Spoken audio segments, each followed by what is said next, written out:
Professor Saurabh Manjhi, मासूमों की जान जा रही है। पहले तो ना कि ऐसा हुआ ही नहीं, यह तय है कि यह मौत तो कफ सिरप से हुई ही नहीं। अरे जाकर पता तो कर लो, और मौत भी हो गई। अब तो यह भी पता लग गया कि इसमें जहर मिला हुआ था कफ सिरप में, तब भी सुध लेकर आने की जहमत नहीं उठाई जा रही।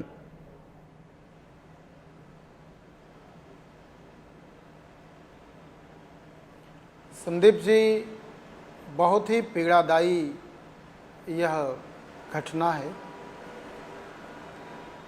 सच में इसे के बारे में कुछ भी कहने में, और अभी अमित सोनी जी को सुनते हुए और उनकी दर्द को देखते हुए हृदय फट रहा है। चाहे वो राजस्थान के मासूम की मृत्यु की दुखद खबर है या मध्य प्रदेश की दुखद खबर है,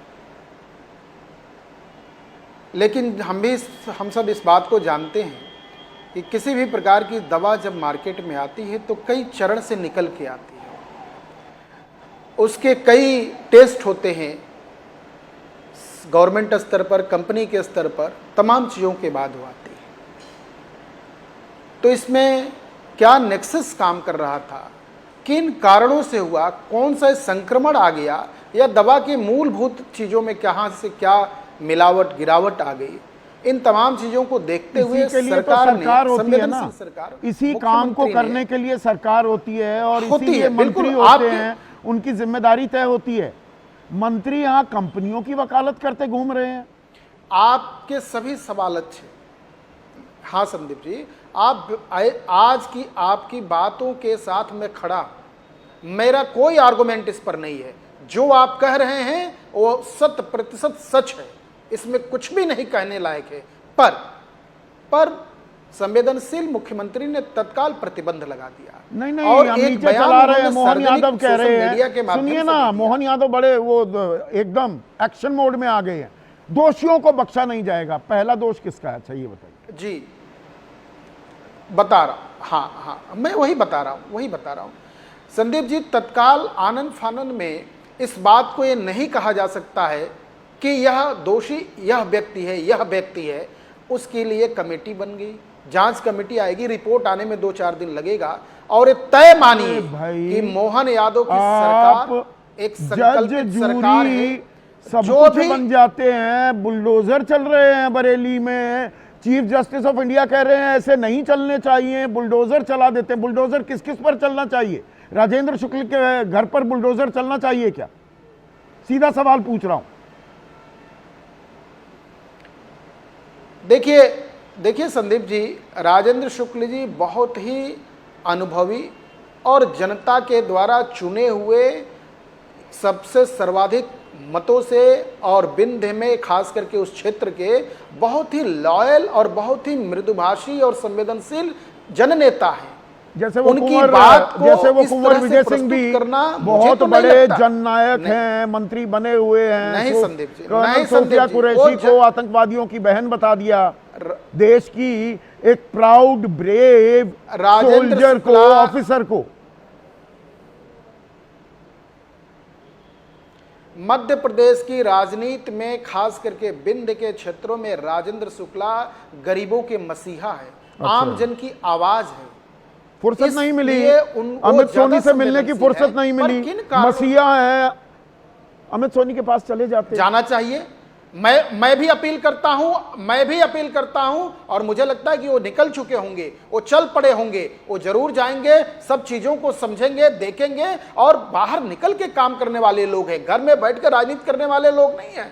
ये छोटा मोटा गड़बड़ झाला नहीं है। आप ये इसकी गंभीरता समझ रहे हैं प्रोफेसर साहब? नहीं है। जो ये डायथिलीन ग्लाइकोल है, इसकी मात्रा सुनिए ना, इसकी मात्रा दर्शकों को भी एक बार फिर से बता दूं, इसकी मात्रा 0.1%। हल्का सा पुट डाल सकते हैं कि थोड़ा मीठा हो जाए, बच्चे आराम से ले लें। बाहर तो वो भी इजाजत नहीं होती है। और इसके असरात क्या होते हैं, जो अभी अमित सोनी बता रहे थे कि किडनी फेलियर हो गया, दिमाग में भी दिक्कत आ गई। डायथिलीन ग्लाइकोल की अधिक मात्रा से किडनी फेलियर हो सकता है।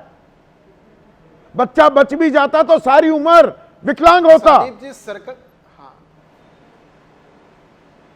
संदीप जी, वो जो क्षेत्र है, जो एरिया है, खास करके छिंदवाड़ा से लेके मंदसौर के, छिंदवाड़ा से लेके इधर मंडला के इस पूरे हिस्से का वो जो भाग है अमरकंटक के आसपास का, और सतना रीवा का ये जो विंध्य का हिस्सा है, उस क्षेत्र में इस दवा का बहुत तेज कालाबाजारी चल रही है। मुझे लगता है सरकार गंभीर है और इस चीज को की पड़ताल कर रही है, अंधेरा हो देख रहा रही था है, और सरकार और गंभीर मैं भी है। अपील करता हूं, मैं आपने इस भी बात कहा। को राजकुमार भाटी कितनी गंभीरता से लूं कि सरकार गंभीर है।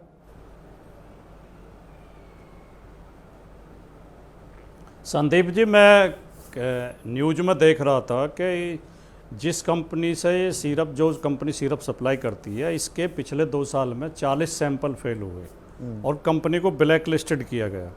तो सबसे बड़ा दोषी तो मैं उस व्यक्ति को मानता हूं जिसने एक ब्लैक लिस्टेड कंपनी को सप्लाई का ठेका दिया, जिसके 40 सैंपल फेल हुए हों। और अगर आप इस पे गूगल पे सर्च करेंगे दवाओं के सैंपल फेल, तो बाढ़ आई हुई है न्यूज की।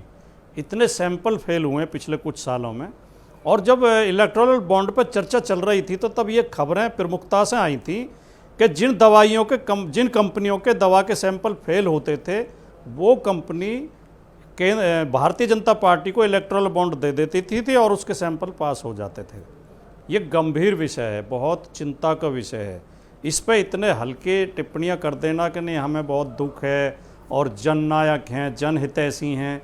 जनहितैषी क्या है? जब लोग जो आपकी दवाई पी के बच्चे मर रहे हैं, निर्दोष बच्चे मर रहे हैं, नहीं, मासूम उसमें बच्चे, पहले डिनायल, और आपके पहले अंदर ना कि ऐसा संवेदनशीलता कुछ भी हुआ है, ही आप उस नहीं, कंपनी के खिलाफ- सिर्फ बिल्कुल ठीक ठाक है। पहले डिनायल, फिर कहते हैं एक सरकार, मध्य प्रदेश ने कम से कम मान लिया, उतनी अकल दिखाई कि वो सैंपल के लिए भेज दिया, तमिलनाडु सरकार से कहा ढूंढिए। पर राजस्थान सरकार तो अब भी ये कह रही है कि नहीं, इनके वजह से नहीं हुआ, क्योंकि दरअसल ये डेक्स्ट्रोमेथोर्फन जो सरकार दवा है, जो ये कंपनी है काइसन फार्मा, इसका प्लांट राजस्थान के जयपुर में है। सरकारी अस्पतालों में ये दवाई मुफ्त वितरित होती है। पैसा तो दिया ही जा रहा होगा ना काइसन फार्मा को, पर सरकारी अस्पतालों में यही दवाई मिल रही है। इसमें बड़ा खेल नजर आता है। इसमें जो इसका कॉन्ट्रैक्ट देने के पीछे बड़ा खेल नज़र आता है। इसमें कोई बड़ा खेल हुआ होगा, और अगर इसमें ईमानदारी से जांच की जाएगी तो कई प्रदेशों के कई जहाँ ये सप्लाई कर रही है दवाई, ये कंपनी, उसके कई बड़े नेता इसमें फंसेंगे अगर ईमानदारी से जांच की जाए। नहीं, मुझे और जो भारतीय जनता पार्टी की सबसे कार्यशैली अहम बात दिखी है कि जब कोई राजकुमार भाटी, मुझे सबसे अहम बात जो अमित सोनी कह रहे थे, उनसे मिलने मध्य प्रदेश सरकार में से कोई मंत्री तो छोड़िए, विधायक छोड़िए, स्थानीय प्रशासन के लोग भी नहीं आए। दिल्ली से कोई डॉक्टर दीदी आई थी। मतलब केंद्र सरकार ने थोड़ी बहुत तहकीकात भी करने की कोशिश की, राज्य सरकार ने वो जहमत भी नहीं उठाई, पर केंद्र ने भी क्या कदम उठाए ये हमें पता नहीं लगा। कि दब जाएगी, 2-4 बच्चे मर जाते हैं, क्या फर्क पड़ता है। नहीं, राज्य सरकार तो लगातार दोषियों को बचाने का प्रयास कर रही है। नहीं, और मैं इस संदर्भ से ये भी जोड़ना चाहूँगा कि इनकी कार्यशैली क्या है। आपने संदीप जी, आपको जानकारी है कि पिछले दिनों से एसएससी में दिक्कत चल रही है, एसएससी का एग्जाम नहीं हो पा रहा। वहाँ एक ऐसी कंपनी को ले आए हैं, उसे ठेका दे दिया है जो व्यापम घोटाले में ब्लैक लिस्टेड थी, जो व्यापम में जिसके ऊपर सबसे ज़्यादा आरोप लगे थे। और क्योंकि उसका मालिक आरएसएस से जुड़ा हुआ है, उस कंपनी को मध्य प्रदेश ने तो ब्लैक लिस्टेड कर दिया और उसे एसएससी का ठेका दे दिया, जो सबसे बड़ी परीक्षा कराती है एसएससी है उसके नौकरियों के लिए, रोजगार के लिए। तो इस तरह की कार्यशैली इस सरकार की बन गई है। दागदार लोगों को समझ ठेके में देते एक हैं, बात नहीं आ फिर रही। जब एक मिनट राजकुमार घोटाले जी, खुलते हैं तो उनके बचाव में उतर जाते हैं।